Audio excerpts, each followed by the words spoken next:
La Bible en un an, lecture du 19 janvier. Matthieu, chapitre 12, versets 46 à 50. Comme Jésus s'adressait encore à la foule, voici sa mère et ses frères, qui étaient dehors, cherchèrent à lui parler. Quelqu'un lui dit, « Voici ta mère et tes frères sont dehors, et ils cherchent à te parler. » Mais Jésus répondit à celui qui le lui disait, « Qui est ma mère, et qui sont mes frères ?» Puis, étendant la main sur ses disciples, il dit, « Voici ma mère et mes frères. Car quiconque fait la volonté de mon Père qui est dans les cieux, celui-là est mon frère, et ma sœur, et ma mère. » Matthieu, chapitre 13, versets 1 à 23. Ce même jour, Jésus sortit de la maison et s'assit au bord de la mer. Une grande foule s'étant assemblée auprès de lui, il monta dans une barque et il s'assit. Toute la foule se tenait sur le rivage. Il leur parla en parabole sur beaucoup de choses et il dit, « Un semeur sortit pour semer. Comme il semait, une partie de la semence tomba le long du chemin. Les oiseaux vinrent et la mangèrent. Une autre partie tomba dans les endroits pierreux où elle n'avait pas beaucoup de terre. Elle leva aussitôt parce qu'elle ne trouva pas un sol profond. Mais quand le soleil parut, elle fut brûlée et sécha, faute de racines. Une autre partie tomba parmi les épines. Les épines montèrent et l'étouffèrent. Une autre partie tomba dans la bonne terre. Elle donna du fruit, un grain 100, un autre 60, un autre 30. Que celui qui a des oreilles pour entendre, entende. » Les disciples s'approchèrent et lui dirent, « Pourquoi leur parles-tu en parabole ?» Jésus leur répondit, « Parce qu'il vous a été donné de connaître les mystères du royaume des cieux, et que cela ne leur a pas été donné. Car on donnera à celui qui a, et il sera dans l'abondance. Mais à celui qui n'a pas, on ôtera même ce qu'il a. C'est pourquoi je leur parle en parabole, parce qu'en voyant, ils ne voient point, et qu'en entendant, ils n'entendent ni ne comprennent. Et pour eux s'accomplit cette prophétie d'Ésaïe, « Vous entendrez de vos oreilles, et vous ne comprendrez point. Vous regarderez de vos yeux, et vous ne verrez point. Car le cœur de ce peuple est devenu insensible. Ils ont endurci leurs oreilles, et ils ont fermé leurs yeux, de peur qu'ils ne voient de leurs yeux, qu'ils n'entendent de leurs oreilles, qu'ils ne comprennent de leur cœur, qu'ils ne se convertissent et que je ne les guérisse. Mais heureux sont vos yeux, parce qu'ils voient, et vos oreilles, parce qu'elles entendent. Je vous le dis en vérité, beaucoup de prophètes et de justes ont désiré voir ce que vous voyez et ne l'ont pas vu, entendre ce que vous entendez et ne l'ont pas entendu. Vous donc écoutez ce que signifie la parabole du semeur. Lorsqu'un homme écoute la parole du royaume et ne la comprend pas, le malin vient et enlève ce qui a été semé dans son cœur. Cet homme est celui qui a reçu la semence le long du chemin. Celui qui a reçu la semence dans les endroits pierreux, c'est celui qui entend la parole et la reçoit aussitôt avec joie. Mais il n'a pas de racine en lui-même, il manque de persistance. Et dès que survient une tribulation ou une persécution à cause de la parole, il y trouve une occasion de chute. Celui qui a reçu la semence parmi les épines, c'est celui qui entend la parole, mais en qui les soucis du siècle et la séduction des richesses étouffent cette parole et la rendent infructueuse. Celui qui a reçu la semence dans la bonne terre, c'est celui qui entend la parole et la comprend. Il porte du fruit, et un grain en donne 100, un autre 60, et un autre 30. Genèse, chapitre 39. On fit descendre Joseph en Égypte. Et Potiphar, officier de Pharaon, chef des gardes égyptiens, l'acheta des Ismaélites qu'il y avait fait descendre. Et l'Éternel fut avec lui, et la prospérité l'accompagna. Il habitait dans la maison de son maître l'Égyptien. Son maître vit que l'Éternel était avec lui, et que l'Éternel faisait prospérer entre ses mains tout ce qu'il entreprenait. Joseph trouva grâce aux yeux de son maître, qui l'employa à son service, l'établit sur sa maison et lui confia tout ce qu'il possédait. Dès que Potiphar l'eut établi sur sa maison et sur tout ce qu'il possédait, Et l'Éternel bénit la maison de l'Égyptien à cause de Joseph. Et la bénédiction de l'Éternel fut sur tout ce qui lui appartenait, soit à la maison, soit au champ. Il abandonna aux mains de Joseph tout ce qui lui appartenait, et il n'avait avec lui d'autre soin que celui de prendre sa nourriture. Or Joseph était beau de taille et beau de figure. Après ces choses, il arriva que la femme de son maître porta les yeux sur Joseph et dit « Couche avec moi ». Il refusa et dit à la femme de son maître « Voici mon maître, ne prends avec moi connaissance de rien dans la maison. » Et il a remis entre mes mains tout ce qui lui appartient. Il n'est pas plus grand que moi dans cette maison, et il ne m'a rien interdit, excepté toi, parce que tu es sa femme. Comment ferais-je un aussi grand mal et pécherais-je contre Dieu ? Quoiqu'elle parlât tous les jours à Joseph, il refusa de coucher auprès d'elle et d'être avec elle. Un jour qu'il était entré dans la maison pour faire son ouvrage et qu'il n'y avait là aucun des gens de la maison, elle le saisit par son vêtement en disant « Couche avec moi ». Il lui laissa son vêtement dans la main et s'enfuit au dehors. Lorsqu'elle vit qu'il lui avait laissé son vêtement dans la main et qu'il s'était enfui dehors, elle appela les gens de la maison et leur dit « Voyez, il nous a amené un Hébreu pour se jouer de nous. Cet homme est venu vers moi pour coucher avec moi, mais j'ai crié à haute voix. Et quand il a entendu que j'élevais la voix et que je criais, il a laissé son vêtement à côté de moi et s'est enfui dehors. » Et elle posa le vêtement de Joseph à côté d'elle jusqu'à ce que son maître rentrât à la maison. Alors elle lui parla ainsi. « L'esclave hébreu que tu nous as amené est venu vers moi pour se jouer de moi. Et comme j'ai élevé la voix et que j'ai crié, il a laissé son vêtement à côté de moi et s'est enfui dehors. » Après avoir entendu les paroles de sa femme qui lui disait « Voilà ce que m'a fait ton esclave », le maître de Joseph fut enflammé de colère. Il prit Joseph et le mit dans la prison, dans le lieu où les prisonniers du roi étaient enfermés. Il fut là, en prison. L'Éternel fut avec Joseph, et il étendit sur lui sa bonté.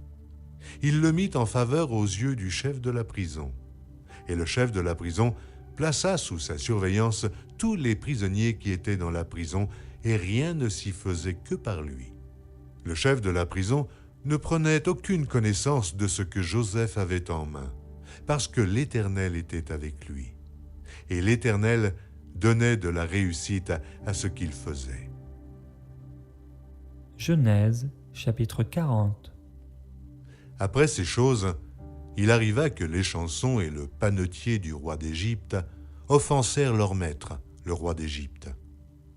Pharaon fut irrité contre ces deux officiers, le chef des échansons et le chef des panetiers. Et il les fit mettre dans la maison du chef des gardes, dans la prison, dans le lieu où Joseph était enfermé. Le chef des gardes les plaça sous la surveillance de Joseph, qui faisait le service auprès d'eux, et ils passèrent un certain temps en prison. Pendant une même nuit, l'échanson et le panetier du roi d'Égypte, qui étaient enfermés dans la prison, eurent tous les deux un songe, chacun le sien, pouvant recevoir une explication distincte.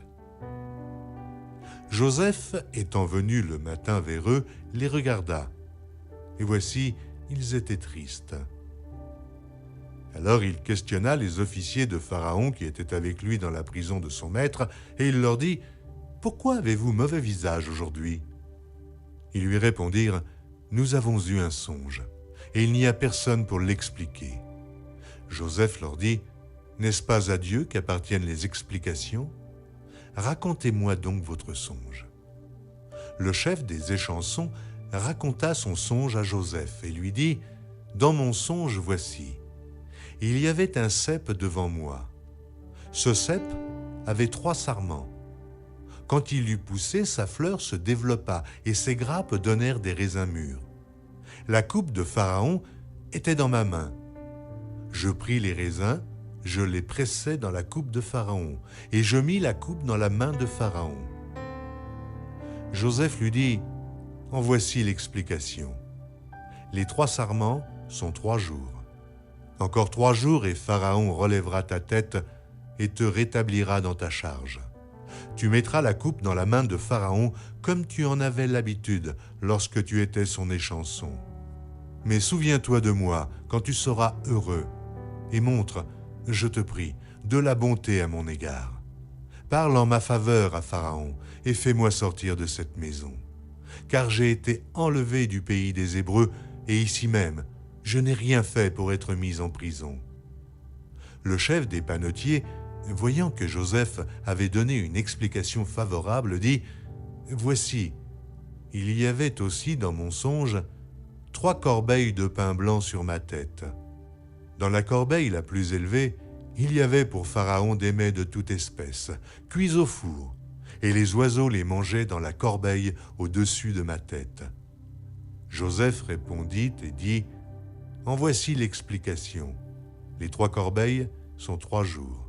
Encore 3 jours et Pharaon enlèvera ta tête de dessus toi, te fera pendre à un bois et les oiseaux mangeront ta chair. » Le 3e jour, jour de la naissance de Pharaon, il fit un festin à tous ses serviteurs, et il éleva la tête du chef des échansons et la tête du chef des panetiers, au milieu de ses serviteurs.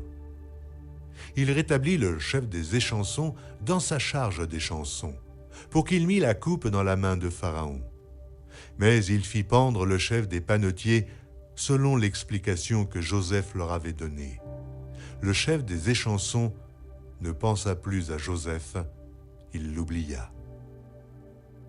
Genèse, chapitre 41, versets 1 à 16.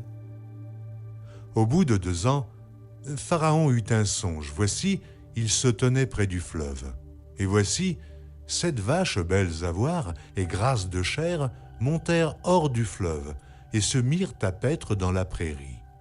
7 autres vaches laides à voir et maigres de chair montèrent derrière elles, hors du fleuve, et se tinrent à leur côté sur le bord du fleuve.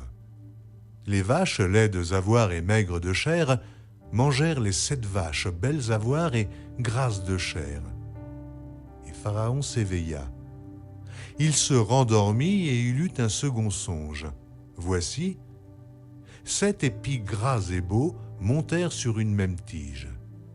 Et 7 épis maigres et brûlés par le vent d'Orient poussèrent après eux. Les épis maigres engloutirent les 7 épis gras et pleins, et Pharaon s'éveilla. Voilà le songe. Le matin, Pharaon eut l'esprit agité, et il fit appeler tous les magiciens et tous les sages de l'Égypte. Il leur raconta ses songes, mais personne ne put les expliquer à Pharaon. Alors le chef des échansons prit la parole et dit à Pharaon, « Je vais rappeler aujourd'hui le souvenir de ma faute. » Pharaon s'était irrité contre ses serviteurs, et il m'avait fait mettre en prison dans la maison du chef des gardes, moi et le chef des panetiers. Nous eûmes l'un et l'autre un songe dans une même nuit, et chacun de nous reçut une explication en rapport avec le songe qu'il avait eu. Il y avait là avec nous un jeune Hébreu, esclave du chef des gardes. Nous lui racontâmes nos songes, et il nous les expliqua. Les choses sont arrivées selon l'explication qu'il nous avait donnée. Pharaon me rétablit dans ma charge, et il fit pendre le chef des panetiers. Pharaon fit appeler Joseph. On le fit sortir en hâte de prison. Il se rasa, changea de vêtements, et se rendit vers Pharaon.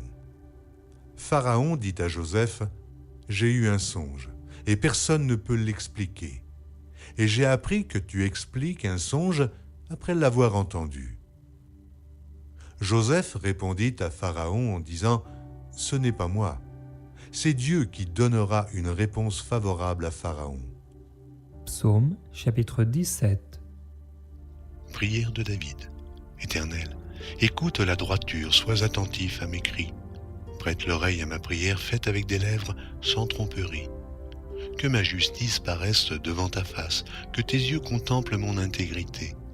Si tu sondes mon cœur, si tu le visites la nuit, si tu m'éprouves, tu ne trouveras rien. Ma pensée n'est pas autre que ce qui sort de ma bouche. À la vue des actions des hommes, fidèles à la parole de tes lèvres, je me tiens en garde contre la voix des violents. Mes pas sont fermes dans tes sentiers, mes pieds ne chancellent point. Je t'invoque car tu m'exauces, ô Dieu. Incline vers moi ton oreille, écoute ma parole. Signale ta bonté, toi qui sauves ceux qui cherchent un refuge et qui, par ta droite, les délivres de leurs adversaires. Garde-moi comme la prunelle de l'œil, protège-moi à l'ombre de tes ailes, contre les méchants qui me persécutent, contre mes ennemis acharnés qui m'enveloppent. Ils ferment leurs entrailles, ils ont à la bouche des paroles hautaines. Ils sont sur nos pas, déjà ils nous entourent, ils nous épient pour nous terrasser. On dirait un lion avide de déchirer, un lionceau aux aguets dans son repère. Lève-toi, Éternel, marche à sa rencontre, renverse-le. Délivre-moi du méchant par ton glaive. Délivre-moi des hommes par ta main, Éternel. Des hommes de ce monde, leur part est dans la vie. Et tu remplis leur ventre de tes biens. Leurs enfants sont rassasiés et ils laissent leur superflu à leurs petits-enfants. Pour moi, dans mon innocence, je verrai ta face. Dès le réveil, je me rassasierai de ton image.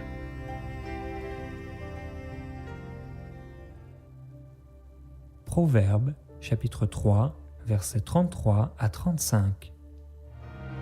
La malédiction de l'Éternel est dans la maison du méchant, mais il bénit la demeure des justes. Il se moque des moqueurs, mais il fait grâce aux humbles. Les sages hériteront la gloire, mais les insensés ont la honte en partage.